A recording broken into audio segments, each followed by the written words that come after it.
সব ভালো জিনিসেরই একটা শেষ থাকে। আজ আমাদের স্বপ্নের সিকিম আর উত্তরবঙ্গের বাইক রাইডের শেষ দিন।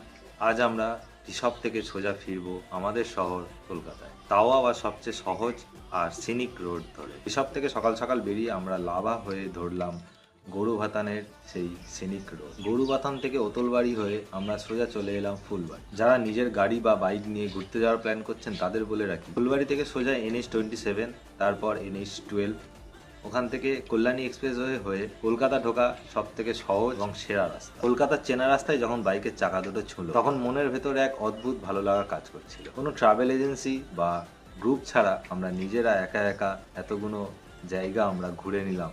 পুরো ট্রিপটা খুব সুন্দরভাবে আমরা কমপ্লিট করলাম। পাহাড়ি ধস, পারমিটের টেনশন আর বরফে ঢাকা নাথুলা পাস সব মিলিয়ে এই জার্নিটা আমাদের সারা জীবনের একটা আলাদা রকম অভিজ্ঞতা হয়ে থাকবে। যারা প্রথম এপিসোড থেকে আমার এই জার্নিটা ফলো করছেন তাদেরকে অনেক অনেক ধন্যবাদ। নিজেদের ট্রিপ প্ল্যান করার জন্য আমার পুরো সিরিজের সবকটা এপিসোড কিন্তু আমার চ্যানেলে পেয়ে যাবে। খুব তাড়াতাড়ি দেখা হচ্ছে নতুন কোনো রোমাঞ্চকর জার্নি নিয়ে। ততদিনের জন্য লাইক, শেয়ার আর সাবস্ক্রাইব করতে একদম ভুলবেন না। Thank you.